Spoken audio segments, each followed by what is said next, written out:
આમ આદમી પાર્ટીના નેતા ચૈતર વસાવા છેલ્લા ઘણા સમયથી ચર્ચામાં છે। આપણે જોયું કે ચૈતર વસાવા તેમના પત્ની સહિત 9 લોકોને 7 વર્ષની સજા ફટકારવામાં આવી હતી। એમાંથી એક મહિલાને જામીન મળી ગયા છે, પણ અત્યારે હાલ 8 જેટલા લોકો જેલની અંદર બંધ છે। પણ અત્યારે હાલ જે રીતે આદિવાસી સમાજ આમ આદમી પાર્ટીના નેતાઓ ચૈતર વસાવાના સમર્થનમાં આવ્યા છે, એવી જ રીતે હવે આગામી દિવસોમાં છોટા ઉદેપુરમાં એક મોટી નવાજૂની થવાની છે। શું છે આખો આ મામલો, તેની વાત આ વિડીયોમાં। નમસ્કાર, હું હંસિની અને તમે જોઈ રહ્યા છો નિર્ભય ન્યૂઝ।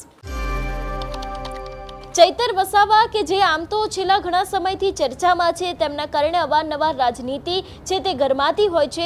એવામાં જ્યારે વનકર્મી પર હુમલો થયો હતો, એ આખી જે ઘટના હતી એને જ લઈને ચૈતર વસાવાને 7 વર્ષની સજા છે તે સેશન્સ કોર્ટે ફટકારી હતી। વડોદરા જેલની અંદર તેઓ બંધ છે અને અત્યારે હાલ જે આખી આમ આદમી પાર્ટીની લીગલ ટીમ છે એ એમને જામીન મળે એ માટે થઈને કાર્યવાહી કરી રહી છે। એક બાદ એક તારીખો પડી રહી છે, પણ વાત કરવામાં આવે કે હવે આ સમગ્ર મામલે છોટાઉદેપુરમાં શું થવાનું છે। તમે મારી પાછળ આખું આ પોસ્ટર જોઈ રહ્યા છો। આ ચૈતર વસાવાને લઈને એક પોસ્ટર છે તે અત્યારે બહાર પાડવામાં આવ્યું છે। અહીંયા લખવામાં આવ્યું છે, જન અવાજ જન અધિકારી ચૈતર વસાવા આપણી સરકાર। હું ચૈતર વસાવા સાથે છું। એ બાદ તેમના સમર્થનને લઈને વાત કરવામાં આવી છે। અહીં એવું પણ લખવામાં આવ્યું છે કે 51,000 હસ્તાક્ષર અભિયાન, આપણા પ્રશ્નો આપણી માંગણીઓ અને ન્યાય માટે એક જ અવાજ એક જ સંકલ્પ।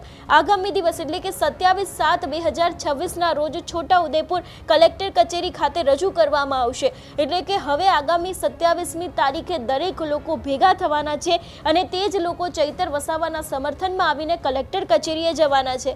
વાત કરવામાં આવે એ બાદની તો અહીંયા લખવામાં આવ્યું છે કે 27/7/2026 રોજ છોટાઉદેપુર ખાતે અંદાજિત 1 લાખ લોકોની વિશાળ જનસભા અને રેલીનું આયોજન કરવામાં આવશે, જેમાં જન સમર્થન સાથે કલેક્ટરશ્રીને આવેદનપત્ર આપવામાં આવશે। એટલે 1 લાખ લોકો છે તે લોકો આ સમગ્ર મામલે ભેગા થવાના છે। એ બાદ કલેક્ટર કચેરીએ જઈને આવેદનપત્ર પણ પાઠવવાના છે। આની પહેલા આપણે જોયું હતું કે ચૈતર વસાવાના સમર્થનમાં ડેડિયાપાડાની અંદર આખી એક સભા હતી, એનું આયોજન કરવામાં આવ્યું હતું કે જેમાં ગોપાલ ઇટાલિયા હોય, સુદાન ગઢવી હોય, આમ આદમી પાર્ટીના નેતા હોય, કોંગ્રેસના અનંત પટેલ છે, દરેક લોકો ચૈતર વસાવાના સમર્થનમાં આવ્યા હતા।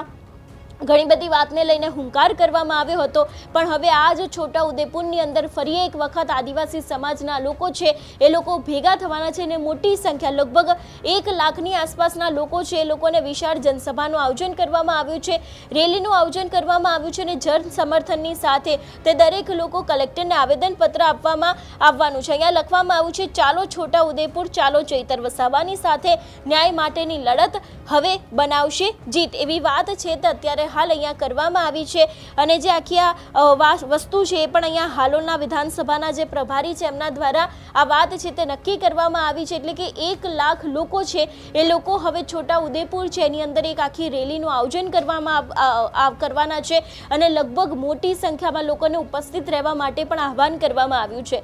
આમ તો છેલ્લા ઘણા સમયથી આ મુદ્દો ખૂબ જ ચર્ચામાં આવ્યો છે, રાજનીતિ ગરમાઈ રહી છે। એક તરફ ચૈતર વસાવાનું ધારાસભ્ય પદ કેમ રદ નથી કરવામાં આવતું, એવા સવાલો ઊભા થઈ રહ્યા છે કે શું ખરેખર આની પાછળ ભારતીય જનતા પાર્ટીની કોઈ રાજનીતિ છે કે ભાજપ અત્યારે હાલ એવી પરિસ્થિતિમાં છે કે તેલ જુઓ અને તેલની ધાર જુઓ, આગામી સમયમાં શું થાય છે પરિસ્થિતિમાં છે। ઘણા બધા રાજકીય નિષ્ણાંતો એવું પણ માની રહ્યા છે કે ચૈતર વસાવાને ભારતીય જનતા પાર્ટીમાં જોડાવા માટે થઈને આ બધું કરવામાં આવી રહ્યું છે અને આમ પણ આમ આદમી પાર્ટીના નેતાઓ છે એ લોકો અવારનવાર એવું કહેતા હોય છે કે ચૈતર વસાવાને ભાજપમાં જોડાવાની ઓફર છે, તે ઓફરનો સ્વીકાર નથી કરતા, એટલા જ માટે થઈને તેમની સાથે આવું બધું કરવામાં આવી રહ્યું છે।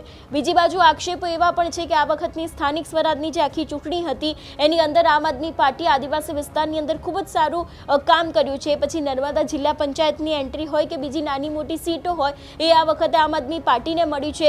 ભારતીય જનતા પાર્ટીને જે પરિણામ જોઈતું હતું એ પરિણામ મળ્યું નથી, પણ હવે અંતે જ્યારે એક સમર્થન સભા છે એ પૂરી થઈ છે અને હમણાં સુધી જે આખો ચૈતર વસાવાનો આ મામલો ચાલી રહ્યો છે એ જ દરમિયાન હવે 27મી તારીખે વધુ એક મોટી છોટાઉદેપુરમાં રેલીનું આયોજન કરવામાં આવ્યું છે। 1 લાખ લોકોને આવવા માટે આહવાન કરવામાં આવ્યું છે। એટલે હવે ચોક્કસથી આગામી સમયમાં શું થાય છે, ચૈતર વસાવા કેસને લઈને કઈ અપડેટ આવે છે, એ દરેક માહિતી તમારા સુધી પહોંચાડતા રહીશું। ત્યાં સુધી અમને રજા આપો અને આ વિષયને લઈને તમારું શું માનવું છે અમને કમેન્ટ કરીને પણ ચોક્કસથી જણાવજો અને અમારી ચેનલ નિર્ભય ન્યૂઝને લાઇક, શેર અને સબસ્ક્રાઇબ કરવાનું ભૂલશો નહીં। નમસ્કાર।